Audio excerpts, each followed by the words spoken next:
कि हम प्रभु को और एक बार धन्यवाद करेंगे इस समय के लिए जो कि प्रभु ने हमें दिया है।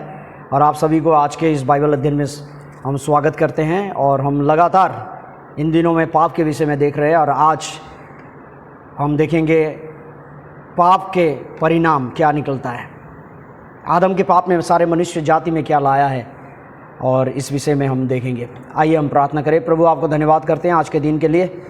वो प्रभु आपने हमें समय दिया है आपके वचन से अध्ययन करने के लिए, हमें जो पाप की सच्चाई के बारे में और आज उसके परिणाम के बारे में आप हमें बताइए, ताकि प्रभु हम अपने मन को आपकी ओर फिरा सके उद्धार पाने के लिए। बाकी के समय आपके हाथ में रखते हुए प्रार्थना यीशु प्रभु के नाम से मांगते हैं, आमीन।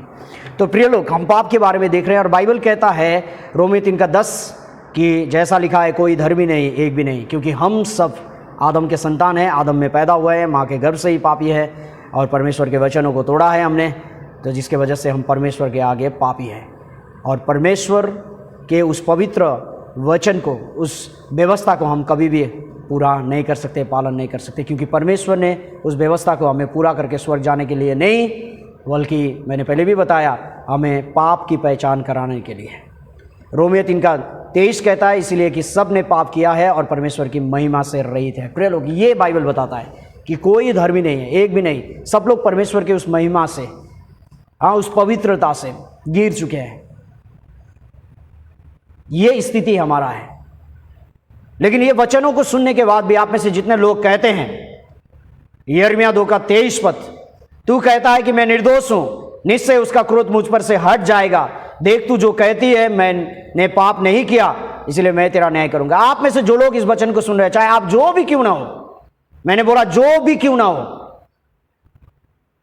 मैंने कहा आप अपने को सेवक कहे, प्रभु का दास कहे, हीलर कहे, प्रीचर करे, जो भी कहे, साधारण विश्वासी कहे, आप पुराना से पुराना क्रिश्चियन कहे, जो भी कहे, अगर आप कहते हैं इन वचनों को सुनने के बाद भी आप निर्दोष हैं, तो परमेश्वर आपको क्या करेगा? न्याय करेगा। आप मरने के बाद, ऐसा ही नहीं होगा। बाइबल नहीं कहता है कि मनुष्य मरने के बाद खत्म हो जाता है। बहुत सारे लोग सोचते हैं कि यही स्वर्ग, यही नरक है, पृथ्वी में खाओ पियो, ऐश करो, मौज करो, मस्ती करो। क्या कल किसने देखा है? स्वर्ग किसने देखा है? नरक किसने देखा है? कोई है नहीं। जो लोग ऐसा सोचते हैं वो सारे के सारे नरक जाएंगे। समझ में आया ना? एक बच्चा जब मां के गर्भ में होता है 7 से 9 महीना, वो इस दुनिया को नहीं देख सकता। इस दुनिया के इन सारे रंगी चंगियों को, इस दुनिया के मनोरंजन को, इस दुनिया में जो उसके पापा मम्मा, उसके माँ पिताजी है, उसके भाई बहन है, यहां पर ऐसा है, पहाड़ पर्वत नदी नाला, बर्फ से ढके हुए पहाड़ हैं, इन सारे जगहों को वो नहीं देख सकता क्योंकि वो मां के गर्भ में हुआ। इसका मतलब ये नहीं कि ये धरती नहीं है, ये धरती है, उसका मां भी है, बाप भी है, सब कुछ है। उसी तरह से आप में से जो लोग ये समझते हैं कि स्वर्ग नहीं है, नरक नहीं है, खाए पिए ऐश करे मौज करे, आप सारे के सारे नरक जाएंगे, क्योंकि बाइबल कहता है कि मरने के बाद परमेश्वर हमारा न्याय करता है। अब मरने के बाद परमेश्वर के आगे खड़े होंगे। प्रिय लोग, आप क्या करेंगे? जैसा कि एक बच्चा पैदा होने के बाद उसके पापा के हाथ में आता है, उसी तरह से हम मरने के बाद जीवित परमेश्वर के आगे खड़े होंगे। और अब से लेकर मैं न्याय के बारे में आपको बताऊंगा। इब्रानियों 9:27 में लिखा गया है, और जैसे मनुष्य के लिए एक बार मरना और उसके बाद न्याय का होना नियुक्त है। अगर आप मनुष्य होकर पैदा हुए, आप आदम में पैदा हुए, आप पापी होकर पैदा हुए हैं, तो आपको मरना ही है। अब जब आप मरेंगे, बाइबल क्या कहता है? उसके बाद आपका न्याय होगा। न्याय होगा। क्या करेंगे आप? हमने उस दिन पहले अध्ययन में देखा कि जैसा मिट्टी का शरीर मिट्टी में मिल जाएगी, लेकिन आत्मा परमेश्वर ने दिया है। किसके पास जाएगी? परमेश्वर के पास जाएगी। सौदेशक 12:7 में इस बात में लिखा गया है। समझ में आ रहा है?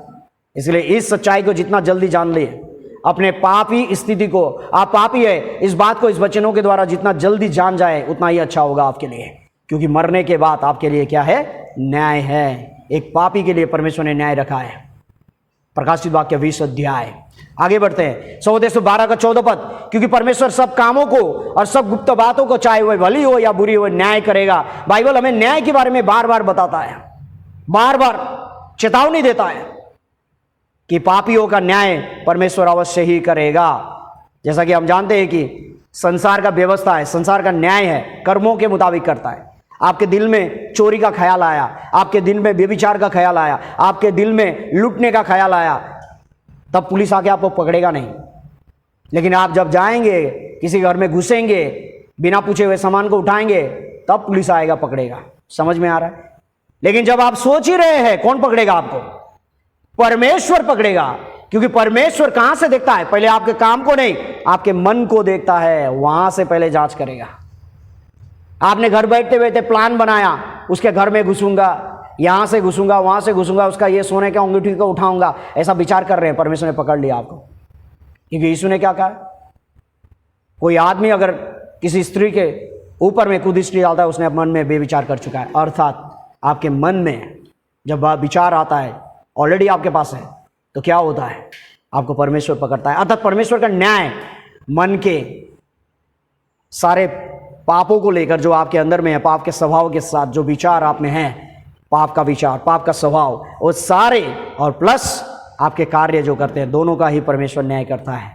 प्रकाशित वाक्य 20 अध्याय का 12 पद में लिखा गया है, फिर मैंने छोटे बड़े सब मरे हुओं को सिंहासन के सामने खड़े हुए देखा, और पुस्तकें खोली गई, और फिर एक और पुस्तक खुली गई, अर्थात जीवन की पुस्तक, और जैसे उन पुस्तकों में लिखा हुआ था वैसे ही उनके कामों के अनुसार मरे हुओं का न्याय किया गया। मरे हुए खड़े होते हैं क्या?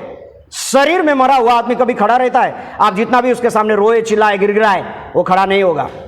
उसको शमशान लिया जाता है, उसको दफनाने के लिए, जलाने के लिए लिया जाता है, वो कभी उठेगा नहीं। लेकिन यहां पर हम देखते हैं प्रकाशित वाक्य 20 अध्याय में क्या कहता है? यहां परमेश्वर के हुए श्वेत सिंहासन के आगे सब मरे हुए खड़े होंगे। मरे हुए कैसा? शरीर में तो मरे हुए हैं, लेकिन आत्मा में, यहां पर आत्मा में मरे हुए हैं। आदम में, आदम के पाप में मरे हुए लोग, उस पाप में मरे हुए लोग। इज़ेकियेल 18:4 कहता है कि जो प्राण पाप करेगा वो मरेगा। आदम और हवा को परमेश्वर ने अदन के वाटिका में उत्पत्ति 2 अध्याय का 17 पद में चेतावनी दी थी, भले या बुरे का पेड़ से कभी न खाना, जिस दिन तू उस फल को खाएगा अवश्य मरेगा। और हमने देखा उत्पत्ति 3 अध्याय में हवा ने और आदम ने दोनों ही फल को खाया, तो क्या मर गया? उनका आत्मा। तो जो लोग इस पाप में मर जाते हैं वो आत्मा में मरे हुए हैं, और परमेश्वर के आगे खड़े होंगे, और उनका नाम जीवन के पुस्तक में कभी भी नहीं मिलेगा, और उन सभी का न्याय होगा और नरक में भेजा जाएगा। ये दिन आ रहा है प्रिय लोग, भयानक दिन आ रहा है। आपका जन्म हुआ, पापी होकर आप पाप काम करते हैं, और उसका मृत्यु होता है, न्याय होता है, और नरक कुंड में जाते हैं। बाइबल में स्वर्ग से भी अधिक नरक के बारे में बता गया है। समझ में आया ना? और सारे मनुष्य में यह डर है, चाहे कोई भी धर्म क्यों ना मानने वाला, वो लोग जन्नत में जाना चाहते हैं, जहन्नुम में नहीं। वो लोग नरक कुंड में जाना नहीं चाहते, 84 लाख का योनि का चक्कर में नहीं जाना चाहते, वो परम धाम में जाना चाहते हैं। समझ में आ रहा है? मनुष्य में है ये, चाहे वो हिंदू हो, मुस्लिम हो, क्रिश्चियन हो, कोई भी हो, वो नरक का एक भय उनमें रहता है, क्योंकि ये आत्मा को पता है कि इसका जाने का जगह नरक कुंड है। और बाइबल में स्वर्ग से भी अधिक नरक के बारे में बताया गया है। जब वैज्ञानिक लोग ने नरक के बारे में बाइबल के अनुसार छानबीन की, तो बहुत सारे बातें उन्हें पता चला, और उसका प्रमाण हमें दिया गया है। पहला, नरक कुंड क्या है? आग और गंधक का जलता हुआ वो झील है, और वहां की आग कभी बुझता नहीं है। मरकुस रचित सुसमाचार 9 अध्याय का 48। और नरक कुंड है, आग है, और वहां पर कीड़े हैं जो मरते नहीं हैं। मरकुस 9 अध्याय का 48 और 39 में जब वैज्ञानिक लोग को यह पता चला, ये पद को मिला कि ये नरक है, आग है और कीड़े हैं, मरते नहीं है, तो तब वैज्ञानिक लोग ने क्या बोला कि ये बाइबल झूठ है, क्योंकि नरक में तो, आग में तो कीड़ा कोई जीवित नहीं रह सकता, सब मरे हुए हैं, तो कैसा ये जीवित रहेगा? तो उन लोग ने क्या किया? इन चीजों का क्या किया? छानबीन करना शुरू किया। उन लोग ने पूरा ढूंढा, कौन सा आग में, सारा दुनिया में, लेकिन नहीं मिला। पृथ्वी के ऊपर नहीं मिला। कहां मिला उनको? ये आग में कीड़ा कहां मिला? उन्हें मिला सागर के नीचे, जहां वोल्केनो होता है, जहां ज्वालामुखी होता है। उस ज्वालामुखी में एक कीड़ा मिला जिसका नाम उन लोग ने राफ्टिया दिया है। जो कीड़ा जो है सल्फर खाता है, सल्फर खाता है, तक गंधक खाता है, वो आग खाता है, वो कीड़ा मिला। तो वैज्ञानिक लोग ने क्या किया? विश्वास किया, हाँ नरक है, आग है, कीड़ा है, मरता नहीं है। और दूसरी बात, जब उन्हें यह पता चला, बहुत सारी बातें नरक के बारे में, और एक बात उन्हें जब पता चला कि आग है, अंधकार है, मत्ती 22 अध्याय का 13 पद, आग है, अंधकार है। वैज्ञानिक लोग बड़ा बाइबल झूठ है, क्योंकि आग जलाने से तो उजाला होता है, अंधकार कैसा हो गया? तब उन्होंने आग का क्या किया? परीक्षण करना शुरू किया, रिसर्च करना शुरू किया। आग तापमान के हिसाब से क्या होता है? आग का रंग परिवर्तन होता है। आप घर में लकड़ी जलाते हैं, गांव में लकड़ी जलता है, लकड़ी का आग कैसा होता है? पीला और लाल होता है प्रिय लोग। अगर आपको विश्वास नहीं तो आप चाहे शहर में रहे चाहे कहीं भी रहे, आपने लकड़ी जलाया नहीं है तो जला के देखिए, उसका आग जो होता है पीला लाल वहां से निकलता है। लेकिन सबके पास इन दिनों में क्या है? गैस स्टोव है। उसका आग का रंग कैसा होता है? नीला होता है प्रिय लोग, क्योंकि लकड़ी के आग से गैस का आग जो होता है वो ज्यादा तापमान होता है, अधिक खाना जल्दी बनता है, उसमें तापमान ज्यादा होता है, इसलिए उसका रंग, उस आग का रंग नीला है। और उससे भी अधिक जब आग का तापमान बढ़ जाता है तो उसका रंग सफेद हो जाता है, श्वेत हो जाता है, सफेद। और ये आग आपको कहां मिलेगा? वेल्डिंग मशीन में, जो लोहे को गलाता है उस मशीन में आप देखिएगा, वेल्डिंग मशीन, वहां पर आग आपको श्वेत आग मिलेगा, सफेद आग। तो वैज्ञानिक लोग ने ये 4 प्रकार के आग तो पाया, लेकिन 5वां प्रकार के आग जो काला आग है, उसके बारे में बहुत खोज किया धरती में, बहुत सारे रिसर्च किए, लेकिन उन्हें नहीं मिला। और उन्होंने क्या बोला? नहीं, बाइबल गलत है। लेकिन जब वैज्ञानिकों ने फिर आकाश मंडल में सर्वेक्षण करना शुरू किया, जब उन लोग ने सूरज को सर्वेक्षण किया, तो सूरज जो है आग का जलता हुआ गोला है। आपको बताएं, सूरज में जब उन लोगों ने सर्वेक्षण किया तो सूरज में उन्हें एक सा स्पॉट मिला, ब्लैक स्पॉट, जो कि सूरज का सबसे अधिक तापमान का जगह है, more than 3000 degree Celsius, 3000 degree से भी अधिक सेल्सियस का सूरज का वो हिस्सा क्या है? काला है। तब वैज्ञानिक लोग ने विश्वास किया कि बाइबल जब कहती है मती रची सुसमाचार में कि नरक में आग है, अंधकार है, तो वैज्ञानिक ने बोला कि हाँ, सही में नरक का आग सबसे भयानक है। आप जाना चाहेंगे? आप जाना चाहेंगे प्रिय लोग? परमेश्वर भी नहीं चाहता आप जाएं, लेकिन आप अपने मूर्खता की वजह से, झूठे शिक्षाओं की वजह से आप जा रहे हैं। प्रिय लोग, अपना मन फिराओ। मत्ती 25 का 41 पद में, यह नरक किसके लिए बनाया गया? आप और मेरे लिए नहीं। तब वो बाई ओर वालों से कहेगा, हे श्रापित लोगों, मेरे सामने से उस अनंत आग में चले जाओ जो शैतान और उसके दूतों के लिए तैयार की गई है। प्रिय लोग, ये आग जो है हमारे लिए नहीं, ये शैतान जो कि पहला स्वर्गदूत था, लूसीफर, सबसे सुंदर, शक्तिशाली, परमेश्वर ने उसे बनाया था, लेकिन उसके घमंड के वजह से, इज़िकेल में, यशायाह में लिखा गया, उसके घमंड के वजह से वो नीचे फेंका गया, और उसके लिए ये नरक बनाया गया है, जो कि अनंत काल के लिए, उसका समय आने पर परमेश्वर उसे भेजेगा 1000 साल के राज्य के बाद। समझ में आ रहा है? वो उसके लिए है, उसके दूतों के लिए, आपके लिए नहीं। लेकिन आप जा रहे हैं क्योंकि आप झूठे शिक्षाओं के शिकार हैं, आप झूठे शिक्षक हैं। आप जाएंगे, और झूठा शिक्षा से जो पीड़ित है आप भी जाएंगे, अगर आपने अपने मन को नहीं फिराया इस वचनों को सुनकर। प्रिय लोग, हमारे लिए न्याय है। अगर हम अपने पापों में मर जाते हैं तो हमारे लिए न्याय है, नरक जाना पड़ेगा। और नरक जानों में से यहां लिस्ट दिया गया है प्रकाशित वाक्य 21 अध्याय का 8 पद में। परंतु डरपोको, ध्यान से सुनना, प्रकाशित वाक्य 21 अध्याय का 8 पद बहुत ही जरूरी पद है। मसीह बनने का 16 साल बाद मुझे यह पद मिला, बहुत ही भयानक। परंतु डरपोकों और अविश्वासियों और घिनौनों और हत्यारों और बेविचारियों और टूनों और मूर्ति पूजकों को और सब झूठों का भाग उस झील में मिलेगा जो आग और गंधक से जलती रहती है, यह दूसरी मृत्यु है। प्रिय लोग, यहां पर अविश्वासी और डरपोकों को अलग किया गया है। बहुत सारे थियोलॉजियन करते हैं ये डरपोकों अविश्वासी लोग हैं। नहीं, यहां डरपोकों और अविश्वासियों अलग किया गया है। ये डरपोकों कौन है? अविश्वासी तो अविश्वासी है जो विश्वास नहीं करता। लेकिन आप और हम जो अपने को विश्वासी कहते हैं, जो दिन रात प्रभु प्रभु पुकारते हैं, जो हालेलुया प्रेज द लॉर्ड कहते हैं, प्रभु के नाम से दुष्ट आत्माओं को भगाते हैं, भूत आत्माओं को भगाते हैं, प्रचार करते हैं, सेवा करते हैं, दशवांश देते हैं, भेंट देते हैं, उपवास करते हैं, विभिन्न प्रकार के धर्म विधियों को पालन करते हैं, लेकिन मन में पाप का डर है, नरक का डर है, ये सारे लोग नरक जाएंगे। आप नरक के पहले लिस्ट में है। कब पता चला आपको? कहां है आप? कहां है आप? अविश्वासी तो जाएगा, उसके साथ आप जो अपने को विश्वासी कहते हैं, आप अपने को पास्टर कहते हैं, लीडर कहते हैं, बिशप कहते हैं, पॉप कहते हैं, जो भी कहें आप, परमेश्वर के नजर में आप आदम में पाप में पैदा हुए, आप पापी है। और आप में ये डर है, चाहे दुनिया से छिपाए, लेकिन आपके अंदर में है, और यही डर आपको नरक ले जाएगा। लेकिन परमेश्वर का धन्यवाद हो, परमेश्वर नहीं चाहता कि आप वहां जाएं। समझ में आ रहा है? इसलिए ये वचन आपको दिया जा रहा है। और इस वचनों को सुनकर परमेश्वर की ओर मन फिराए, क्योंकि परमेश्वर का प्रेम जिस दिन आप जान जाएंगे, इस डर से आपको मुक्त कर देगा। और 16 साल बाद 1991 में 1991 में मैंने प्रभु को ग्रहण किया, प्रभु भोज लिया, बपतिस्मा लिया, लेकिन यही डर था मुझ में 1991 से लेकर 2007 मई तक। लेकिन अप्रैल में प्रभु ने इस डर से मुझे मोक्ष किया, क्योंकि मैंने उस दिन अप्रैल 1 को प्रभु के इस सत्य वचन को सुना, सुसमाचार के वचन को सुना, और मेरा वो भय अनंत काल के लिए प्रभु ने दूर कर दिया। और आज मेरा नाम जो है इस प्रकाशित वाक्य 21 अध्याय का 8 पद का लिस्ट से हट चुका है। समझ में आ रहा है? आपका हटा है। आपने परमेश्वर के इस सिद्ध प्रेम को कब जाना? क्योंकि यही एक प्रेम है, यही एक अनुग्रह है, दया है, क्षमा है, जो प्रभु आपके सारे पापों को क्षमा करके अनंत उस नरक से बचाता है, अनंत उस डर से बचाता है और आपको स्वर्ग में स्थापित करता है।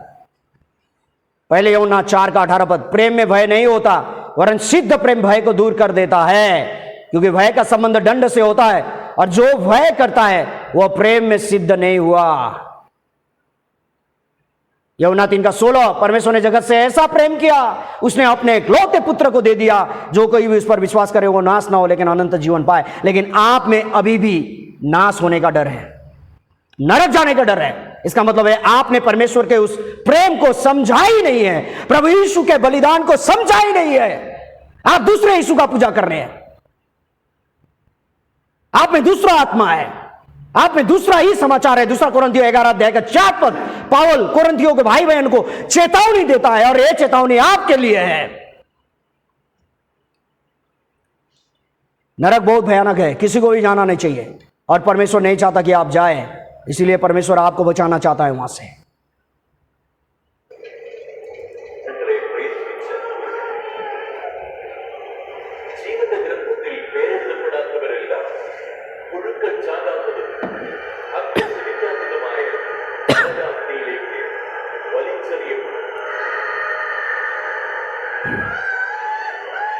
आप जाना चाहेंगे इस नरक में, इस आग में जाना चाहेंगे?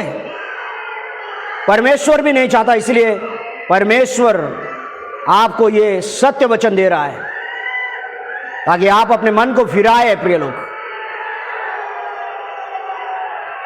अगर आप अपने मन को नहीं फिराएंगे तो आपका ये दशा यही होगा अनंत काल के लिए। यहां से कोई बचने का उपाय नहीं है।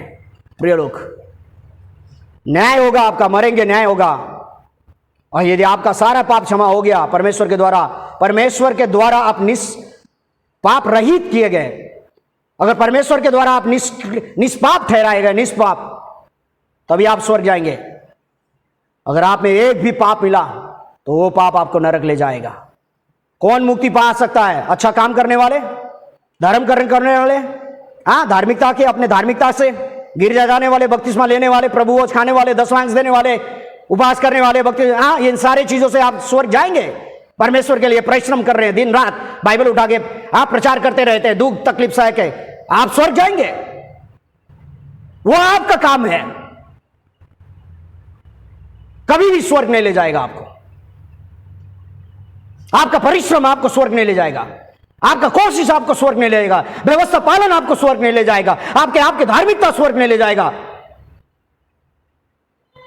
आपको मुक्ति नहीं मिलेगा इन सारी चीजों से। परोपकार, अच्छे काम करके, भिखारी को, गरीब को दान देकर, स्वीकार और प्रार्थना, यीशु के नाम में स्वीकार किए, प्रार्थना किए, दिन रात रोते रहते हैं, चिल्लाते रहते हैं, अपने पापों को मानते हैं, आप मुक्ति पाएंगे। चिन्ह चमत्कार करते हैं, अद्भुत काम, इन सारे चीजों से मुक्ति नहीं मिलेगा।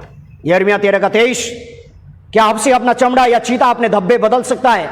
यदि वो ऐसा कर सके तो तू भी जो बुराई करना सीख गई है भलाई कर सकती है। चीता क्या अपने धब्बे को बदल सकता है? कदापि नहीं। हबशी अपने चेहरे को जितना भी साबुन लगाए, जितना भी क्रीम लगाए, पाउडर लगाए, माइकल जैक्सन ने अपने चेहरे का प्लास्टिक सर्जरी कराया था बहुत बार, लेकिन वो अपना रूप जानता था कि वो काला ही है, इसलिए बार बार उसने प्लास्टिक सर्जरी कराया। समझ में आ रहा है? कभी लोग अपने सही चेहरे को भूल नहीं सकते, हबशी अपने चेहरे को बदल नहीं सकता। समझ में आया ना? उसी तरह से आप अपने आत्मिक चेहरे को प्रभु के आगे छिपा नहीं सकते। आपको पता है कि आप पापी हो परमेश्वर के वचन के अनुसार। अब आपके पास क्या उपाय है? आप कोशिश करना बंद कर दो अपने ओर से, अपने पापों को धोने का, मिटाने का, उससे मुक्ति पाने का अपने कोशिश को छोड़ दो। तो क्या करें आप? क्या करना है आपको? बाइबल सिखाता है, परमेश्वर सिखाता है आपको क्या करना है। आगे बढ़ते हैं। यिर्मयाह 2:22, चाहे तू अपने को सज्जी से धोए और बहुत सा साबुन भी प्रयोग करे तो भी तेरा अधर्म का धब्बा मेरे सामने बना रहेगा, प्रभु यहोवा की यही वाणी है। हाँ, क्या से धोएंगे अपने? तो प्रिय लोग, आप जो सोचते हैं कि आपके धार्मिकता, हाँ, जिस चीजों को आप कर रहे हैं, सोच रहे हैं कि आपके धार्मिकता आपको बचाता है, स्वर्ग ले जाएगा, कदापि नहीं। यशायाह 64:6 पद, हम तो सब के सब अशुद्ध मनुष्य कैसे हैं और हमारे धार्मिकता के काम सब के सब मैले चित्रों के समान है। हम सब के सब पत्ते के समान मुरझा जाते हैं और हमारे अधर्म के कामों ने हमें वायु के समान उड़ा दिया है। प्रिय लोग, हमारे काम में कोई समस्या नहीं है, समस्या हमारे जन्म में है। यशायाह 64:6 पद, यहां पहला हमारा जन्म, हम तो सब के सब अशुद्ध मनुष्य से है। किसमें? आदम में। रोमियो 3:10, रोमियो 3:23, रोमियो 5:12, उत्पत्ति 3 अध्याय, इन सारे पदों के द्वारा हमने जाना है कि हम पापी हैं, हम आदम में पैदा हुए हैं, हम परमेश्वर के आगे अशुद्ध हो चुके हैं और हमारी धार्मिकता जो हम सोचते हैं, यह सारा प्रार्थना, भेंट, उपवास, दशवांश, बपतिस्मा, रविवार को संडे जाना, फ्राइडे फास्टिंग करना, चिन्ह चमत्कार, विभिन्न प्रकार के चीजों को करके जो हम सोचते हैं कि ये मेरा धार्मिकता है, व्यवस्था पालन करके हम सीढ़ी बना के ऊपर जाना चाहते हैं, ये सारे के सारे अधर्म है परमेश्वर के आगे। कैसा? मैं आपको एक उदाहरण दूंगा। आपका बेटा है, ध्यान से सुनना, आपका एक बच्चा है, वो खेलते खेलते एक टॉयलेट का टैंक में गिर गया। घर के आगे टॉयलेट का टैंक है रास्ता में, क्योंकि दिल्ली में जहां कहीं भी हम देखते हैं मेन रोड में टॉयलेट का टैंक बनाया जाता है, सीवर लाइन लगाया गया है बीच बीच में। खेलते हुए मान लीजिए कि आपका बेटा एक टैंकी में गिर गया, ऊपर से नीचे तक बहुत ही टॉयलेट ही टॉयलेट हो गया, टट्टी टट्टी हो गया, और वो बेटा दौड़ के दुकान में गया, टट्टी टट्टी है पूरा ऊपर से लेके नीचे तक, और दौड़ के दुकान में गया, दुकान में जाकर एक अच्छा सा केक लेके आया और दरवाजा पे गेट पे बैठ के चिल्ला रहा है, पापा पापा, मम्मी मम्मी, मैंने आपके लिए केक लाया है, आ जाओ, ले लो, खा लो। तो आप क्या करेंगे? खाएंगे? आप दरवाजा को जैसे खोलेंगे अपने नाक को बंद करेंगे और बोलेंगे ची ची ची दूर। आप खाएंगे नहीं। क्यों नहीं खाएंगे? केक तो अच्छा है, केक तो अच्छा है, केक में कोई समस्या नहीं है, समस्या है आपके बेटे में, क्योंकि आपका बेटा क्या है? ऊपर से नीचे तक टॉयलेट ही टॉयलेट है, गंदा गू है, गू। और इसलिए उस गंदे बेटे के हाथ पैर मुख सब ऊपर से नीचे, नीचे तक जो गंदा है, उस गंदगी से भरा हुआ हाथ से जो भी लाता है वो आपके लिए गंदा होता है, आप उसे खा नहीं सकते। तो ऐसा ही परमेश्वर भी, आप जबकि आदम में पैदा हुए हैं, आपका मन पापों से भरा हुआ है, आप पाप काम करते रहते हैं और आपने परमेश्वर की व्यवस्था को तोड़ा है, और ऐसे स्थिति में आप सोचते हैं कि आपका भेंट ही, दशवांश, उपवास परमेश्वर ग्रहण करेगा, आपका सेवा ग्रहण करेगा, कदापि नहीं, कदापि नहीं।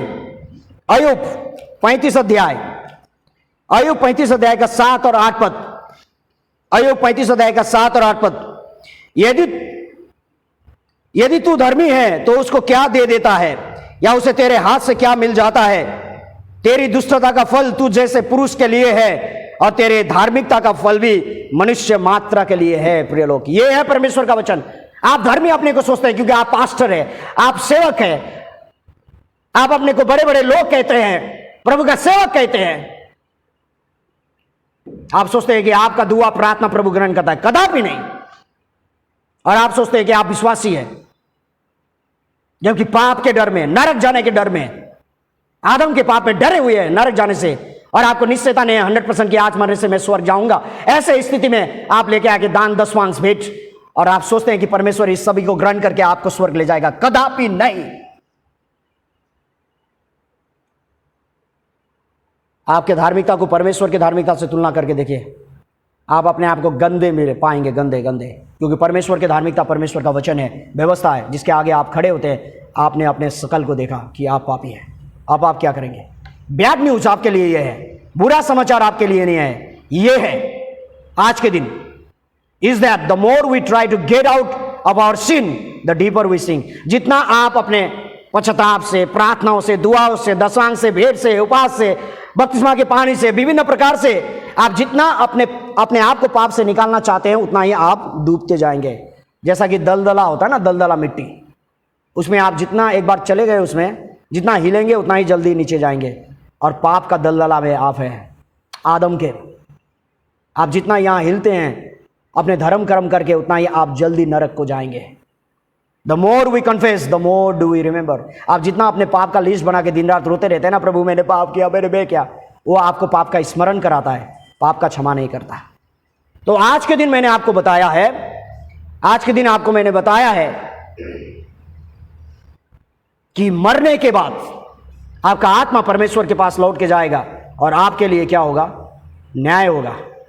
आप उस न्याय में जाएंगे और न्याय होने के बाद आपके लिए अनंत आग है, नरक है। लेकिन परमेश्वर नहीं चाहता। परमेश्वर चाहता है कि आप मन फिराए। और सच्चा मन फिराव क्या होता है, इस वचनों को सुनकर आपको क्या बनना है, कैसा करना है, इसके बारे में मैं आने वाले दिनों में मैं आपको बताने वाला हूँ प्रिय। ये बात बहुत ही ज़रूरी है, बहुत ही ज़रूरी है। हाँ, और मुझे आशा है कि आप लोग को सच में ही ये वचनों के द्वारा सच्चा मन फिराव आप अवश्य ही करेंगे। आप सभी को प्रभु आशीष करें। जय मसीह की। Thank you.